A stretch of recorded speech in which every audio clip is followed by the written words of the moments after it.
Okay, thank you very much. That's the end of the PowerPoint session. So you can breathe. We're good. So now I have a series of questions, but I really want to encourage everyone again to jump in at any point and ask the panelists the questions. The slides were there to show you where they're coming from when they give their answers, but it's really about how they deal with the with some issues related to sales, marketing, and their services. So please, at any point, jump in. You don't need to get up. It's a small room, so I don't think we need microphones. Hopefully, we can hear enough. And let's have a conversation, shall we?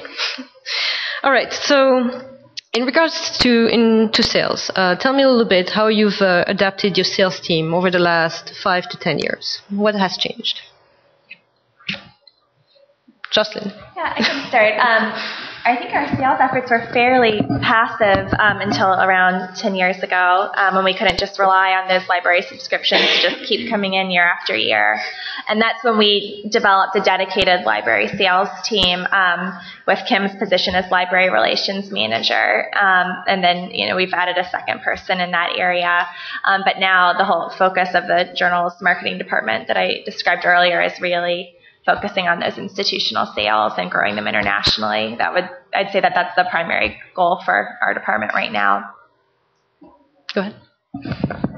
The position of international sales coordinator was created about 8 years ago. Before that, the focus was on North American sales and some international consortia that didn't require any kind of special handling. There were a handful of those already in place when I came aboard. We've also had to add 2 customer support people, and we've taken a lot of time to refine our processes so that we're as efficient and as standardized as possible.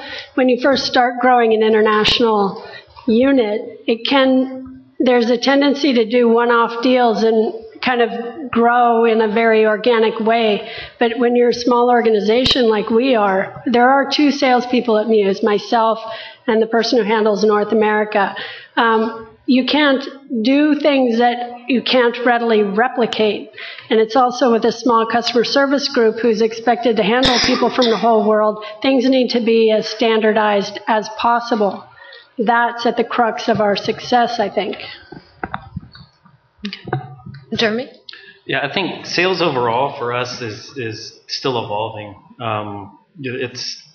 I think maybe within the last 5 years is when we introduced more of a structured tiered pricing model, which really helped position us to take on the global market a little bit easier and more effectively, and it's something that's a little bit more sustainable, but it's constantly evolving. It's something that we're looking at.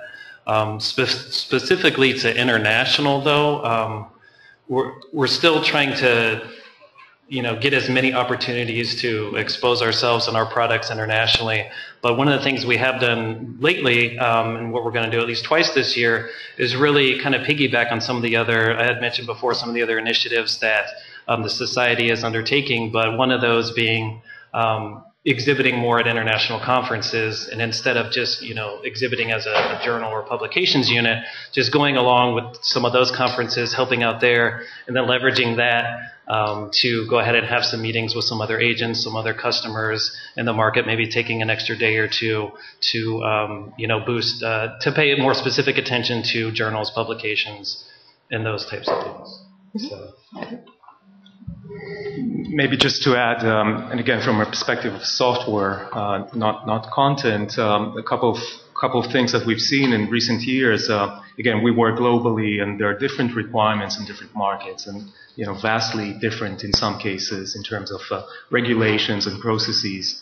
But 2 common things that I think I can say across the board is that we're selling, I think, more strategic today than ever before. It's less feature function, more what does it do for us as an institution? How does it address and help us meet our mission as an institution?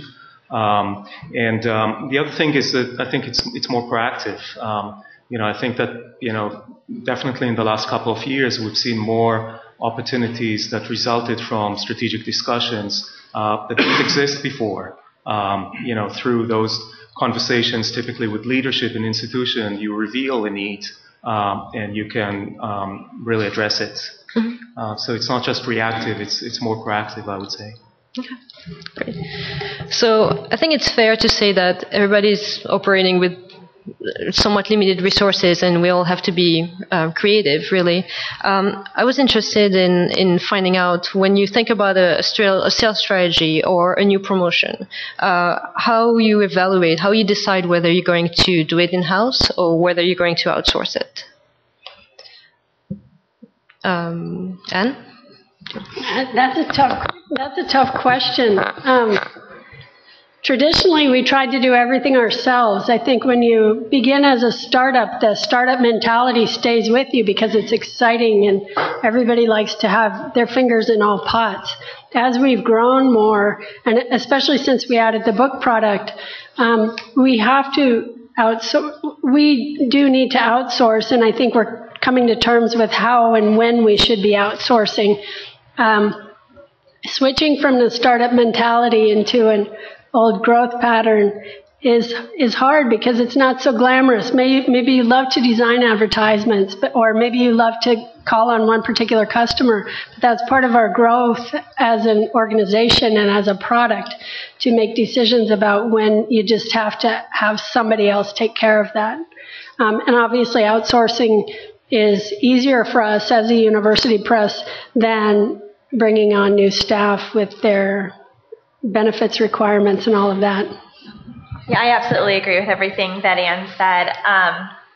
I think in some places it's really clear that we have to work with a sales agent, especially in regions where language is a barrier, or where relationships are a huge advantage, and it would take us years to develop the relationships that some of the sales agents already have. Yeah, and then I think this is where we'll start to see like what the differences are between like some of the panelists and what the differences in the resource limitations are. For us, we have with the meeting and a lot of these other big efforts that we have, a large membership base, we have a large marketing department that we can really leverage, and they're very supportive. So we can look to them to help with a lot of the marketing initiatives that we have, where maybe some publishers may have to look and get some additional help to kind of help with some of their marketing efforts, both domestic and international. So for us, marketing is something that we can pretty much handle on our own, and then once we get into some of the sales efforts, that's where resources may be a little bit more limited, and that's when we look at where we can afford to spend the time. I would say. Yeah, good. Aaron, did you? Good. So it's fair to say that you all outsource one thing or another, one activity or another. I'm curious to know what metric you use, what you use to evaluate when a partnership is working or not, and how long do you give it to realize, it's time to pull the plug. Can you give me some examples without, Emily, I think that this is a really tricky area because I think that deals are just taking longer and longer now, and it's hard to tell, is that the consortium, is that the sales agent, who's accountable. So some of the measures we have for accountability are, how often are we hearing from the sales agent? I know that Kim has said that we need someone who's going to follow up with us. We don't have the time to be a channel manager ourselves. We also really appreciate hearing from agents that they want training materials or they have really sharp questions about our content. So we know they're actually looking at it. But yeah, so I think communication is a key metric for us. Good. Yeah, of course, sales would be great. A great way to measure it is that would be ideal. But there's two great points right there, and one is that it really does take time, and that these need to be. I feel that these need to be like long-term partnerships in a lot of ways when you do enter, into an agreement with an agent or a sales agent or the particular provider. So I think it depends a lot on the expectations of your expectations or the society's or the organization's expectations as well. But communication is really important. That these territories are we're all connected around the world right now, but these territories are really far away, and these are different cultures. And when you don't hear a lot about what's going on, you do tend to just kind of wonder if things are really being done. So. Mm-hmm. Yeah. Yeah, so I really think that, besides the bottom line sales numbers, the rest of the metrics and the evaluation is more of an art than a science, in the sense that, there are differences between regions. Adoptions of ebooks, for example, in Australia was far, more advanced than in other regions. And, so it triggered activities in this area more than in other places. Pay-per-view type of access and on-demand was, driven by economic, considerations in some places, was totally not relevant for others. Open access, open metadata, driven in Europe really tremendously when it wasn't such in other places. And so, in different regions, I think there are different metrics for success given that specific region. I totally agree with, just activity. It could be questions, it could be requests for materials. Another measurement for us is how many of that region attend conferences, are involved in user group activities, are interested in, participating in some standard activities and those sorts of things, which kind of show engagement, I think, even if it doesn't translate into core business immediately. Sure. I think for me, a poor relationship is reflected in two areas. One would be on the invoicing and payment side. You know that expression, happy wife, happy life? Well, for me, happy customer service, successful salesperson. That's the way it works for me, because if they're not happy, if they have to revise the invoices too many times, or if we don't get paid promptly, they'll let me know and expect me to deal with it. So that's one big category. The other category is when I have an agent in place and the librarians don't like that person, then I'll either hear, it's rare that I'll hear direct from a librarian, because most I don't have that close relationship with them, but often I'll hear a different agent will tattle on my agent to me and tell me what that agent's doing, and then I can confirm either by checking with other salespeople if they're having the same experience, or contacting a librarian that I do know and say, hey, is this true? And then if I have enough evidence, I'll go back to the agent and say, are you really doing this? Because the libraries don't like it, and this relationship can't continue like this. So for me, I don't have a lot of time. Well, we're all very small staffs, so I am somewhat passive on that front. But if I hear from customer service or I hear from a librarian, that's a bad relationship. At this point, any questions from you? No surprises yet? Okay. Feel free, anytime. All right, so still on the topic of sales, what kind of regional shift have you noticed in your focus for new opportunities lately, as in the last 2-3 years? And how have you addressed those shifts for? Jeremy? Yeah, I mean, I still think there's definitely plenty of opportunities out there. We're kind of, like I mentioned before, evaluating a strategy. It's kind of an ongoing thing right now. We've heard a lot of talk about more activity and opportunities in places like Eastern Europe. South and Latin America are also areas that, we're keen to pay a lot more attention to as we are able to. But I think this touches a little bit on the Agile part of the conference. And, being small, I think in a lot of ways you also might have the flexibility to be able to go at least where the money is a little bit easier and a little bit quicker. So those are the areas that And? For us, I'll just focus on one, Asia. Asia has been huge for us in the last couple of years. And what I've found is that in the richer countries in Asia, the librarians are extremely analytical. And so for us, we've had to create more tools and more spreadsheets and more kind of counting mechanisms than we've ever had to for the North American librarians who've known the product for a long time. They're not coming at it fresh, so they know what we do. The Asians, I'm thinking about Hong Kong, Taiwan, Japan, They're constantly counting. Did we deliver the number of titles we said we would? When are we going to deliver the ones that are outstanding? Did we... I'm trying to think of what else. And analyze overlap just extensively, and that's difficult for any of us who have content that's also in other places. That's been a big change for us. One area that we've seen growth is Japan, and I think this kind of speaks to relationships again. We published 2 Japanese math journals, and then also Project Euclid, our partner, has a number of Japanese journals. And what we've seen is that these journals are housed in Japanese math departments, which also house the math libraries for those universities. And what we've seen are these strong relationships where the libraries want to support their department's journals, and that's resulting in subscriptions for us. So we haven't seen that with journals that we have in other countries, but in Asia in particular, where relationships seem to be the key, we're seeing success.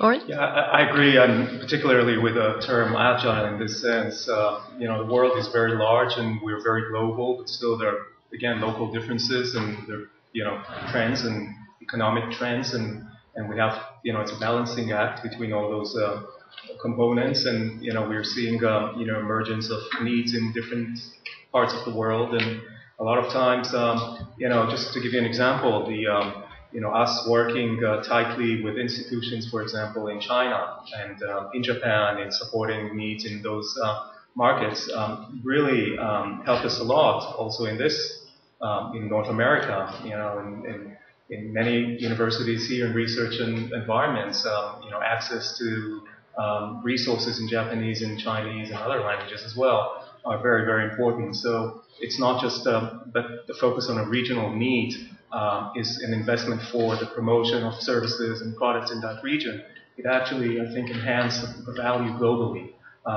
Another example, working very tightly with the National Library in New Zealand and digital preservation projects really triggered a really interesting trend and demand from other both cultural heritage institutions as well as scholarly, research-oriented institutions for digital preservation. So we're kind of importing, if you will, or exporting, depending on the direction you look at it, those insights from, very unique environment in New Zealand into other parts of the world, and actually use them to champion those type of developments in other parts of the world. Mm-hmm. Good.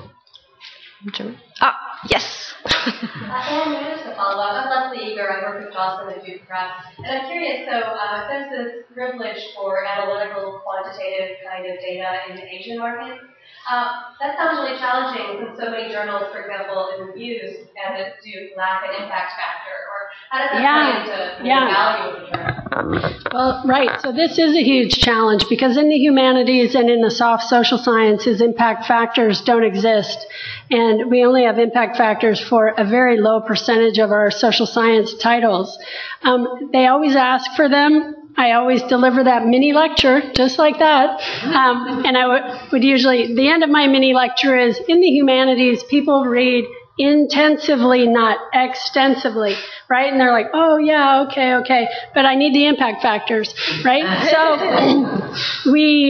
I can't deliver it. We don't have them. I can't deliver it. I've watched closely what's going on in the UK with the journal citation factor and some of these other ways to measure the importance of an article, but we don't have those yet. So I deliver everything else I can, which is, journal metadata and all these counting issues and counting number of articles and this and that, and the decisions come slowly, I think, because we don't have impact factors to play with, and because some of the content is found on other platforms. That slows things down as well.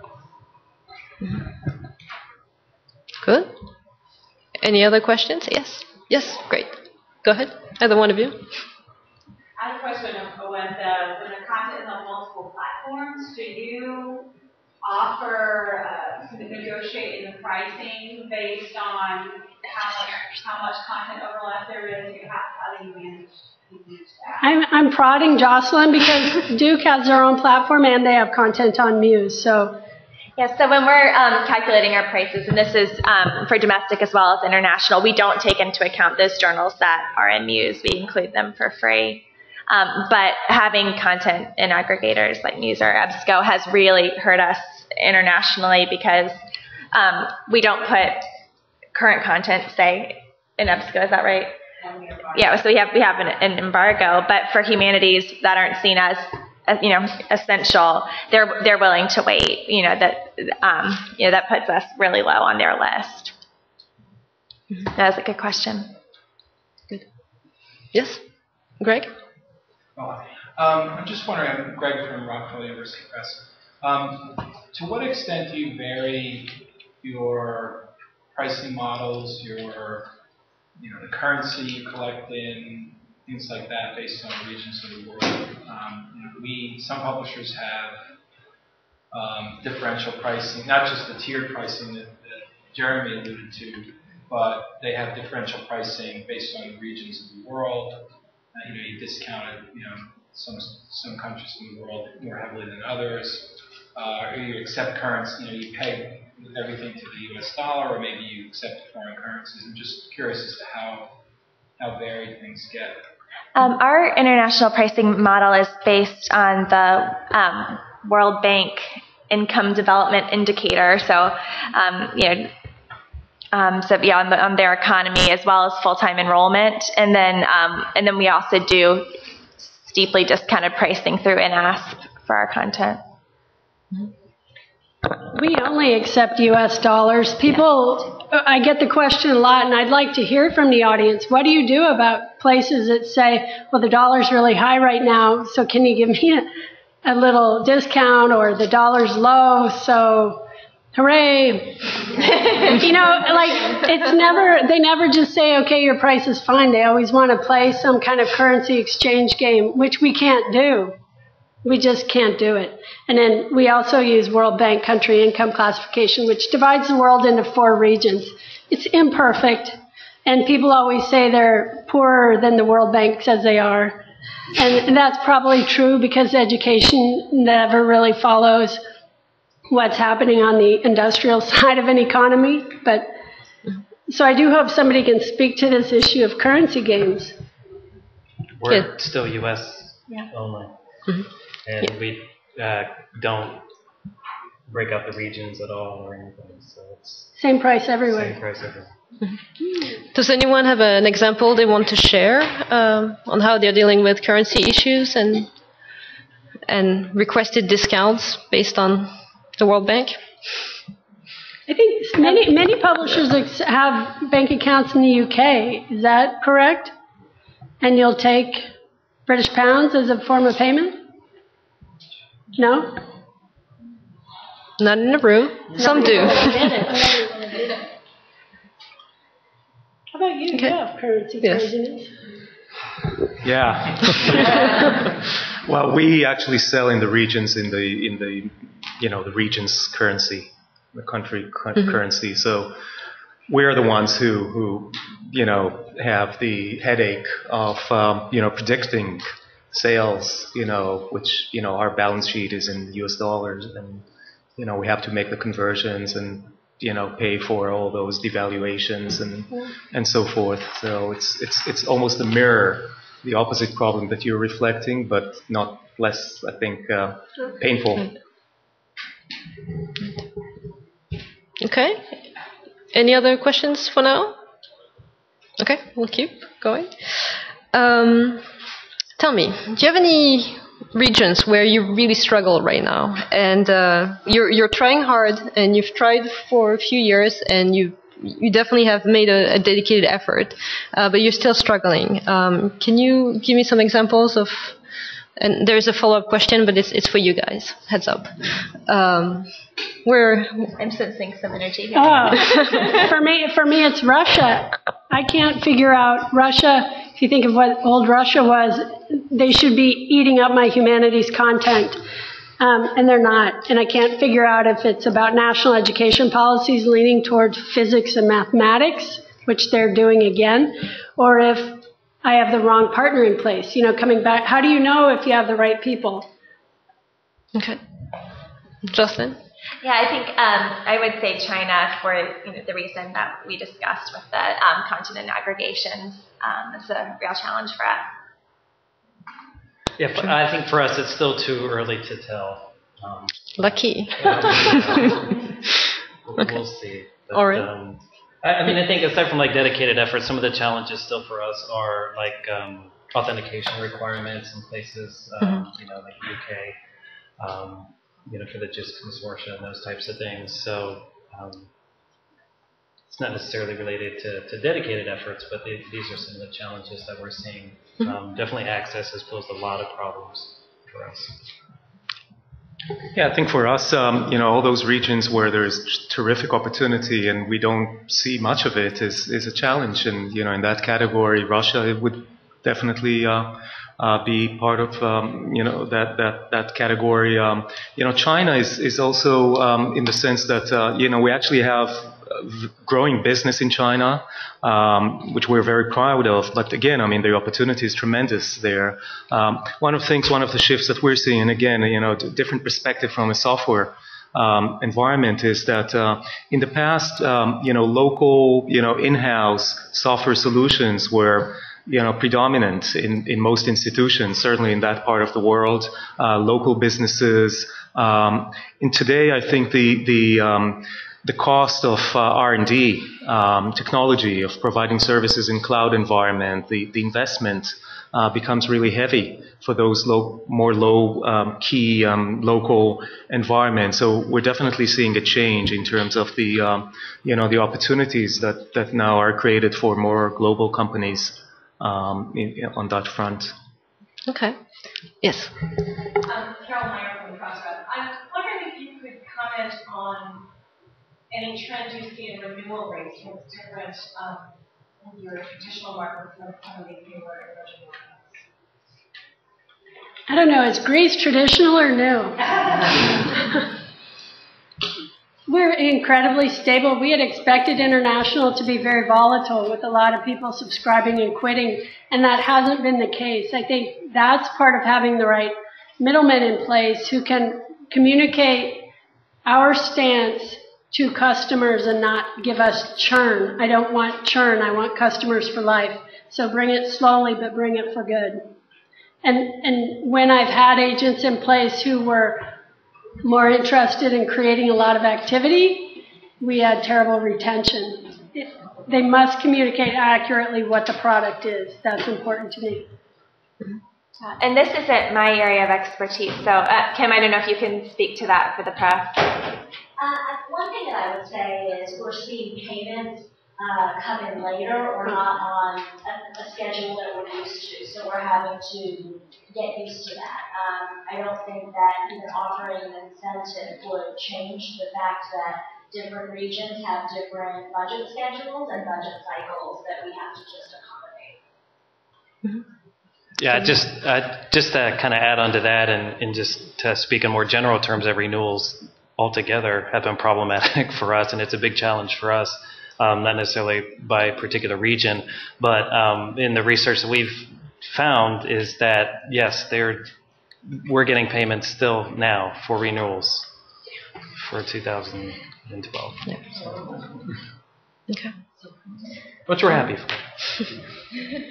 Do you provide access? Do you keep providing access? Or We do. Do you have a bracing period and shut off? Yes, both.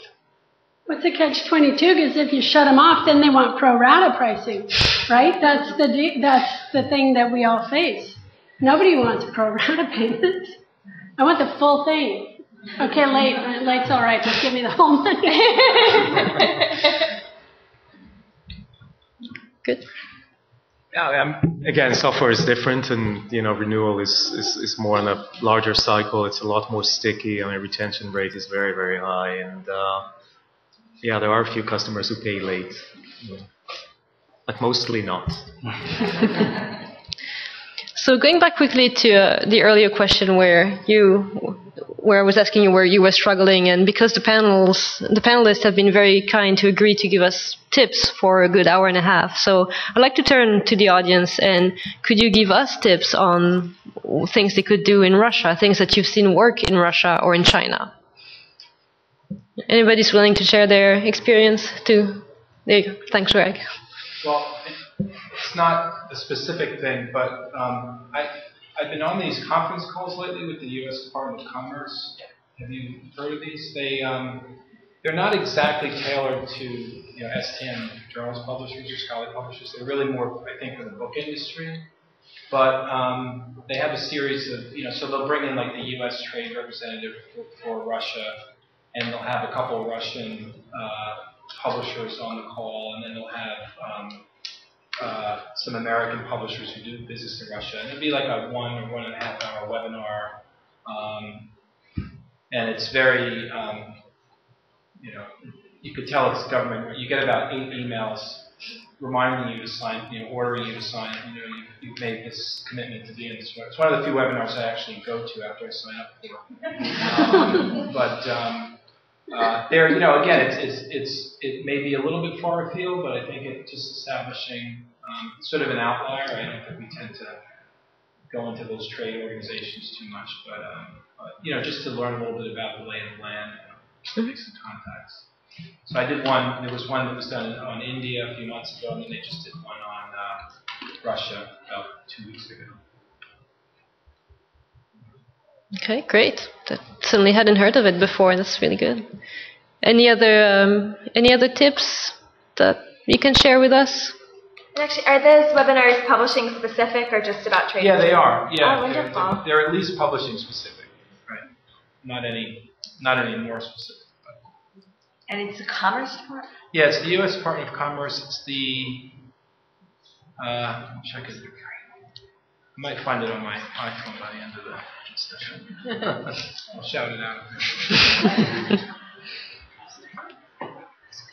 Okay. Any other tips? No? Yes? Okay. Moving on.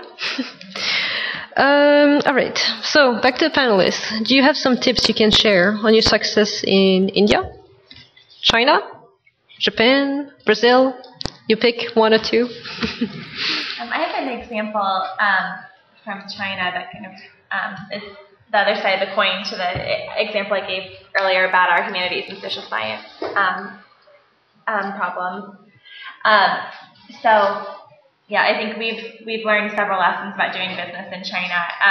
One is that a proper introduction is pretty essential to establishing credibility there.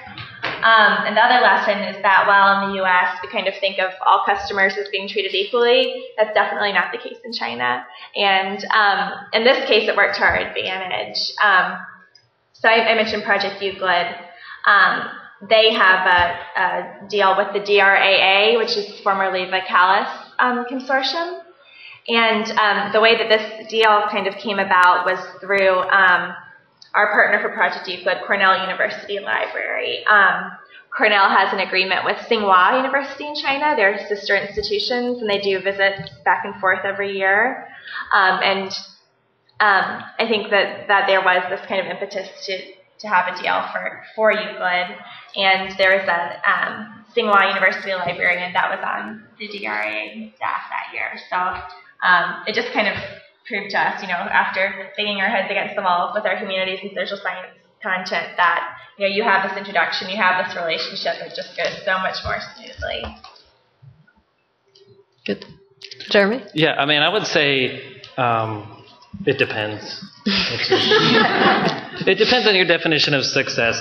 For us in India, we have an agreement with an agent, and it's been really helpful for us to alleviate a lot, as like Anne pointed out, the self-policing that you have to do, because we just don't have the resources to address every single question and complaint that one agent may have against the other agent and round and about. So it's been really successful that way. And again, I'll just go back and say it's still a little too early to tell about, overall, success in terms of a, journal sales perspective or anything like that. But I think for us that's been a really huge help that we can confidently say right now that we have the market address and we have contacts there and we can get the answers that we need. So going back to communication again, that's all well in place. So for us right there, that's successful. Let's see if we get some more sales, of course. But. Good. And Oren? And again, I'll repeat myself and say that we're different because we're in software. But really, I think there are two key components. One is again to have feet on the ground. It's extremely important to understand the local needs and the local adjustments that need to be incorporated in a solution in order to meet the specific country's expectations and requirements. And to that effect, a second key critical component for us is to work in close partnership. So, entering into a market like Korea and, working with a prominent university like Yonsei in a particular product category was critical for us. It helped us then, again, validate and accelerate the adoption. Same in China, same in Japan, working with a Keio University and the National Diet Library, and really just creating, that validation through the top institutions in the country is really key. Okay. For us, these are four very different scenarios, but I think the one thing they have in common is having the right sales agent, because we rely so heavily on our agents to be, as Oren is saying, you need to have local people who understand the local situation. In China, we had an agent. In China, it's hard to tell if the agent was not correct or if the situation hadn't evolved enough yet. That timing in China is always a little bit tricky. And in the middle of this, the Muse presence in China, the established consortium imploded and a new consortium had to rise out of that mess. And so it's hard to tell how much that impacted our success or lack of success. But when I finally got the right agent in place and the consortium was together, then things started to happen. So that was a bit of a magic click. Now in Brazil, banging my head against the wall for 5 years, 3 agents tried, couldn't get the deal.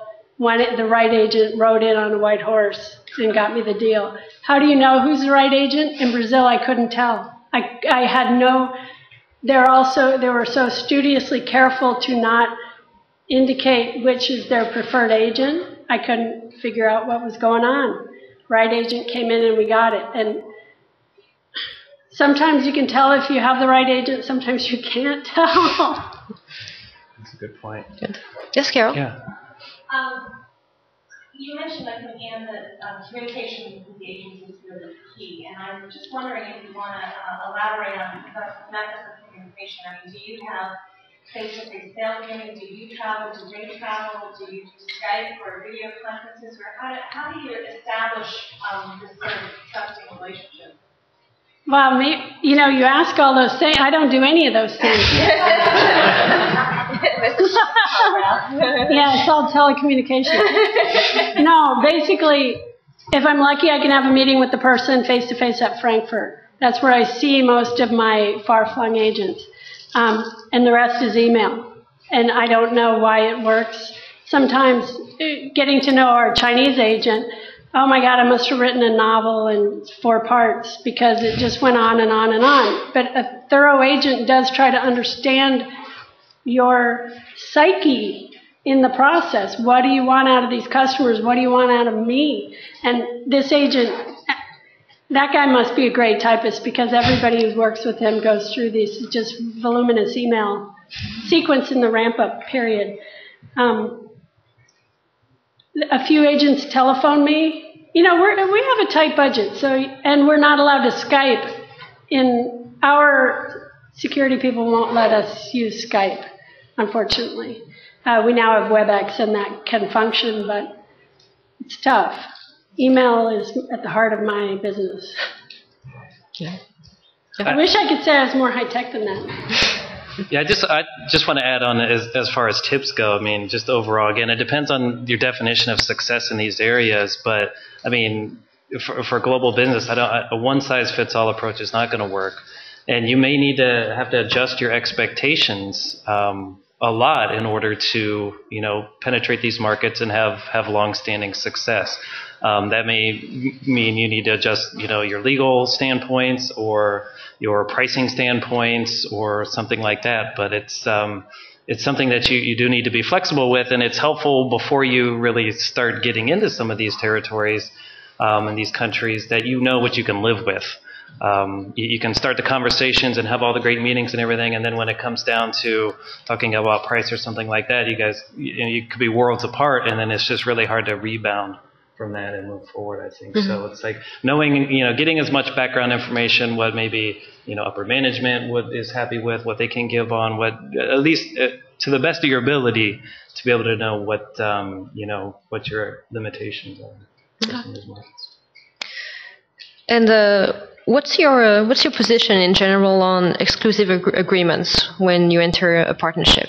Do you see some cases where it makes sense, or do you just avoid it at all cost? Oren, you've been. Yeah, I mean, for us, when we work, so I said before, we have kind of two arrangements. We have offices globally, so in countries like China and multiple countries in Europe, Australia, etc. We have offices, but then we also operate with distributors in places like Taiwan, in Japan, in Brazil, and other countries. And in our scenario, it has to be exclusive. It cannot not be exclusive.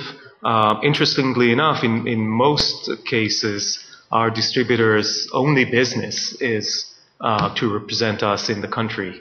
And we like it to be like that. We want them to focus. Again, in our case, there's a lot of knowledge that needs to be acquired, which is another component that, working globally in an agile kind of setup, finding ways to leverage knowledge across the board. And we'll talk about marketing perhaps later, but using technology for that, webinars and those sorts of things, to help those local, sales efforts without, giving them the enormous task of learning all our products and all the options is definitely part of the challenge. But we work, they need to be focused, they need to allocate those resources, otherwise they won't be successful. Mm-hmm. Any other? I wrote down when things feel out of control, but there are a lot of again. Then you give the exclusive, or take it away. Well, it's a little bit of both, but no, it's when you need, it just depends on your limitations for your resources, I think, and it also depends on the market as well. I mean, certain markets, I've done a lot of work in Asia, where if your resources are limited and you have to deal a lot with just customers. There's a lot of, I think mentioned, or at some point it's mentioned like open bidding or whatever, where every year, librarians have to go out to bid for their subscription titles, and they have to take the absolute lowest price, whether or not it's, $50 lower or whatever. And so you might get 3 or 4 agents coming to you asking for a price, and you have to make sure that you give them the same price. And, it's kind of out of your hands once you give them that price, but then you may hear from another agent that a lower price is being given, and it can kind of get a little circuitous that way. So, sometimes in Asia, it helps to have those types of exclusive agreements, because then with an exclusive agreement that you can just work directly, more productively, I would say, with the librarians mm-hmm. and in the market. Okay. I think for me, an exclusive is a very powerful tool. You can hold it out as a promise for an agent to get them to get started quickly. You can use it as a reward for an agent who has worked really hard, and to show that you're not going to let another agent take that deal away from them. You can use it in a place where you have nothing to lose. In Eastern Europe, for example, we've used exclusives to avoid a public tender, but also because I don't know that there are any other players in the field, so why not? And then later, 4 years down the line, if there are other agents, we can evaluate. But if it can save you some, public tenders are they just bug me because it's time consuming and a bit irritating. And as Jeremy says, things can run amok without you even knowing how or why that happened. But I think it's a tool you need to use with care. If you're not confident that one agent is much better than the rest or is going to win, don't give them the exclusive. Let them play it out for a while and see who rises to the top. There are countries like Italy, however, where they're just always going to be about 6 agents, and none of them is ever going to be better than the rest. That's my opinion. And it's territorial, and it's who knows what, long-standing relationships. I don't know. I wish I could give somebody an exclusive in Italy and just take care of it, but that country doesn't function that way. Yes, Audrey? I don't think I heard this said, and if it was, I apologize. What percentage does an agent get of the value of the deal, and does that vary by the country they're selling into? I don't know if we can say that. Oh, I'm sorry if you can't. Yeah. I can tell you for us, everybody gets the same thing. Right. I won't tell you what it is. Right. Yeah, or range. It just occurred to me, so much of this is about the agent. I was just trying to think, what does this mean to them? How much are they making? I think overall they get the same thing. I think that's pretty consistent. I don't know of many publishers who do it differently by region. I will say there are some agents who really work their tails off for the libraries. Yeah. And they could successfully argue for more. When you see that the librarians are beating them up. India, I would say India is like that. Okay, so before we switch gear to marketing, are there any more sales questions? Sales related, yes. Let me give you a sales tip from distributors. Mm-hmm. Actually, my company represents ex-Linux, Takashi Yamaka with Cycle Corporation. Mm-hmm. Well, the most important thing, Asia is not a single unit. You don't have to worry about the delayed payment from Japanese distributors. Right. Don't worry about that. It depends on how diligent they work, mm-hmm. how well we can maintain good communication. That is a sales point. For example, Japan is still a huge market. It's not growing, it's a mature market. So the market is changing from quantity to quality. So in order to provide the quality service, you need good agent. Good agent is not only the jobless, but also providing the good marketing information to publishers and help customers. Mm-hmm. There are not too many people falling into these categories. There are big distributors, but they are only order taking only. A company like yourself is marketing only. Right.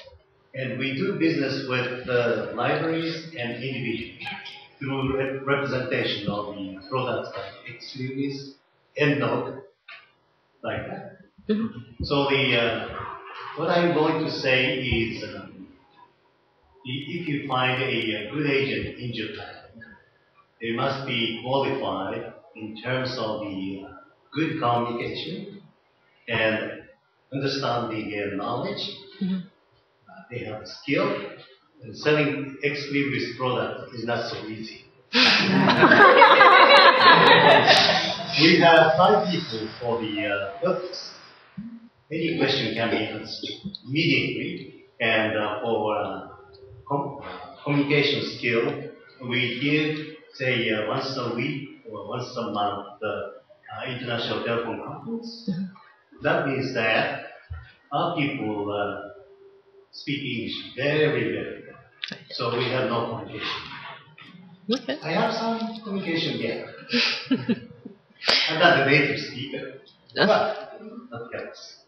So the communication is a most important part of the business, plus the understanding of your products, and diligent salesmanship. This is my conclusion. Thank you. So any more questions about sales before we shift to marketing? No? We're good? Right. Okay, so you're all experts in marketing as well. Can you give us some example on how you use your marketing campaigns around the world? Just any kind of marketing campaign, and is it one size fit all, or do you tailor? And can you give us some examples of how you adjust your marketing effort? Oren, Sure, yeah. Well, I think it's a little bit of both, or a lot of both, actually. There's definitely a need for global marketing, especially for a company like ourselves. We have products, when we do, a launch of a new product, such as a BX article recommender, we don't expect every region to start a marketing campaign. So we do things globally, and today with means such as webinars, which are very effective for us. You can attract, 800 registered users in, a couple of weeks. We tend to run those in different regions. And in some cases, we might have a recording session, and then we'll have a live Q&A. Again, based on time zones, we have to be aware of, the different time zones, obviously. So we'll have different opportunities. All the way to local activities in different regions. When you want to launch a new product or you want to promote a product, we do things like roadshows, and we do it in a specific region. In Hong Kong, in Australia, in other parts of the world, in Brazil, etc. So in which case we typically use the global marketing resources, but we adapt it to the needs of this specific country or this specific region. So we definitely a little bit of both. And the third thing, just to say, is that we definitely try to leverage, each region's efforts and learn from each other. Communication here, not just with channels, distributors, and agents, but also within the company. If a specific campaign worked well in a certain region, we try to learn about that and adopt it in other regions as well. And we have a number of such examples. Anne, do you want to? Sure. We're just working on we do kind of a core marketing campaign for the year, and we do the same campaign for the whole world, but I'm always very careful to remind them that we can't offend our customers in conservative countries. Malaysia, Indonesia, for example. We must remember that our Middle Eastern people don't like to see images of human beings in marketing materials. I just came back from a conference in Israel, and I was reminded that such a large part of the world reads from right to left, and we must make sure that the what we call the back of our marketing materials, is attractive if you start the other way. Opening, and Japan does this, the Middle East does this, so you don't make the back a wasteland, as we have often done, so that it could be addressed and stamped for mailing. But remember that some people will open it that way and read the other direction. These are things we try to keep in mind. Okay. Jocelyn?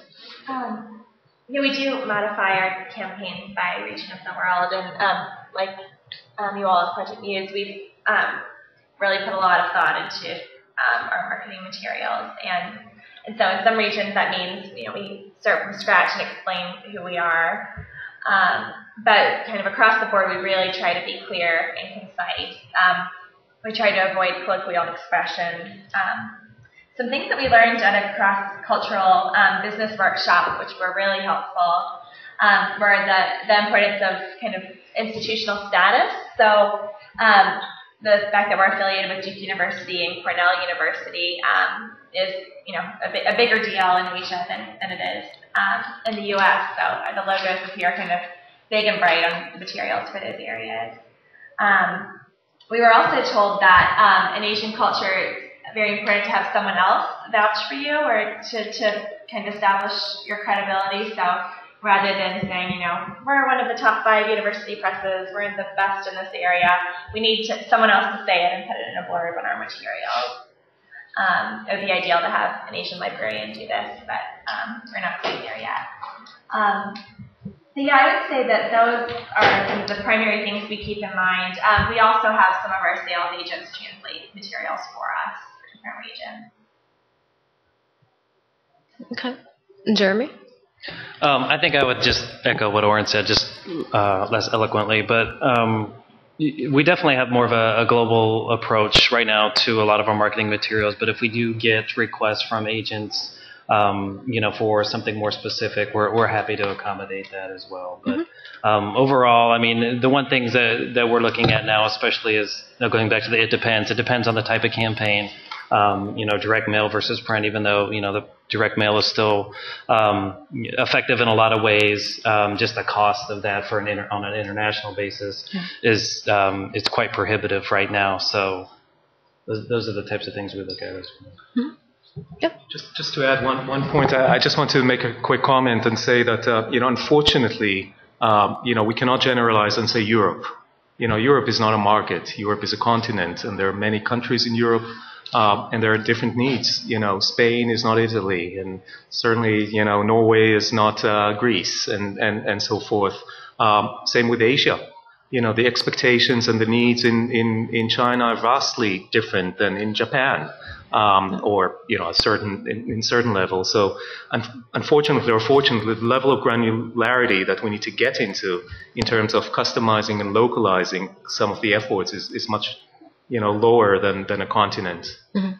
Yeah, very much second that. To take your point further, Jocelyn, you mentioned that you translate some of your marketing material.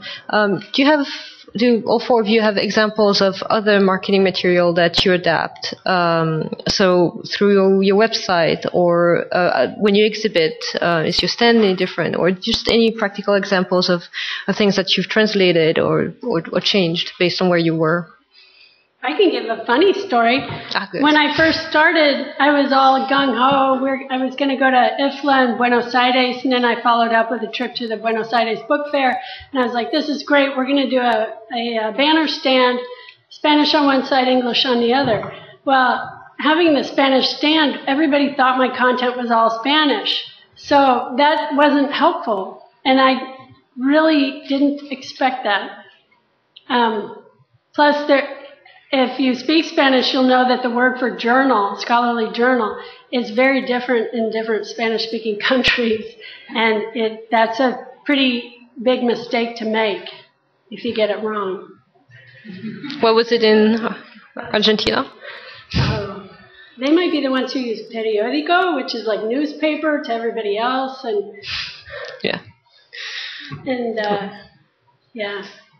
So you don't want to mislead. Yeah, some expectations too high. Any examples of things you've translated or adapted? And well, just again a tip or an acknowledgement of some embarrassing mistakes. When you launch a new product and you give it a name, make sure you check it in all languages.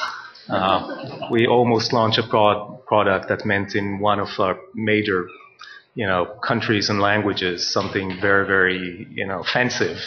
Of course, we didn't mean that. So just, but also just to tap on, in each, certainly most of the countries that we operate are conferences, there are exhibitions, there are, where you need to be local and you expect to be local in the approach that you make. So certain degree of localization happens at that level. But for us on our products, we're actually seeing a change. Back 10, 15, certainly 20 years ago, the expectation was that in terms of software, screens will be translated, documentation will be translated, a lot of the materials will be translated, not just the marketing, but also product related and service related.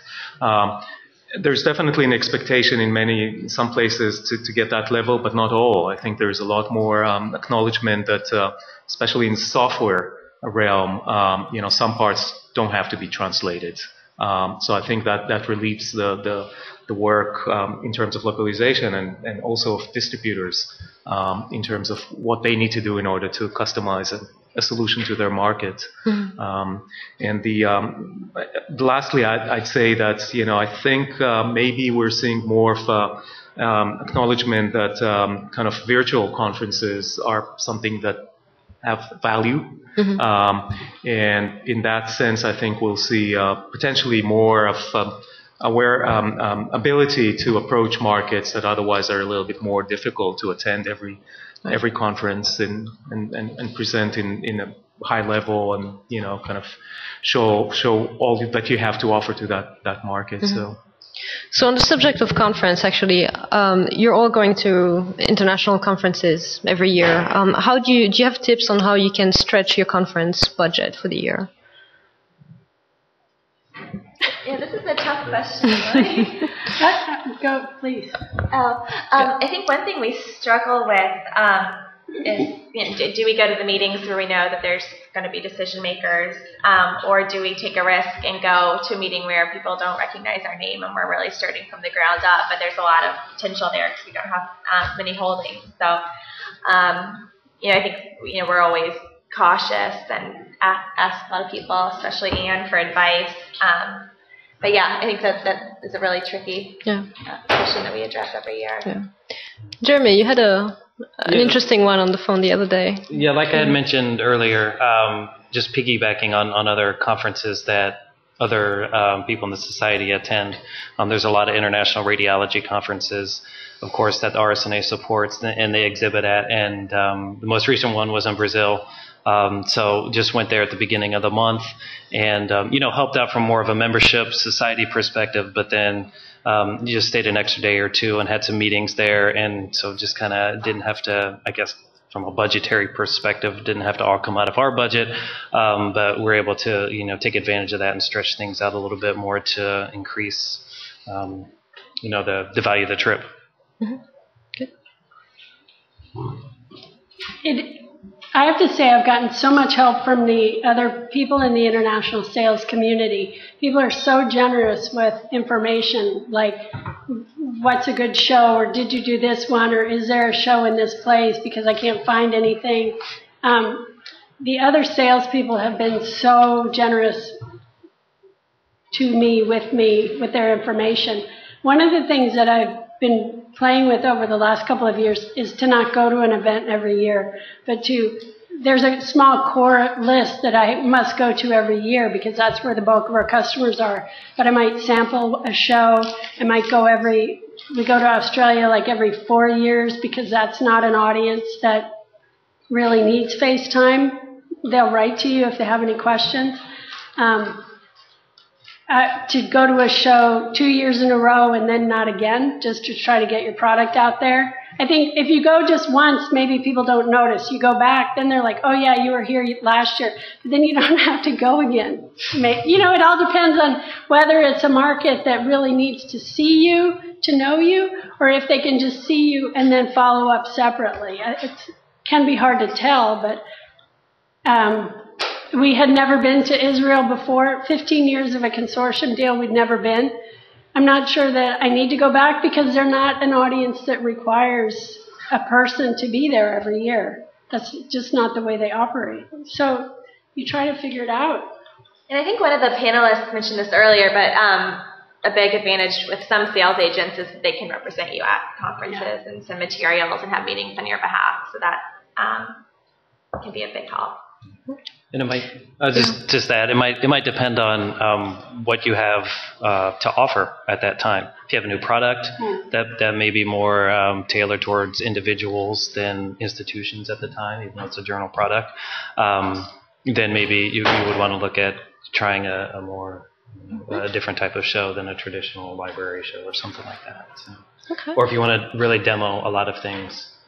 Kind of just depends on what your strategic goals are as well. Cool. And before we close, any questions? Any other questions on sales, marketing, or we didn't cover customer service, but any questions that you want to ask the panelists? think everyone knows there's ice cream at the membership desk now. Good. All right, great. Well, I just want to thank the panelists again. They've been very good sports about it. And thank you for your questions.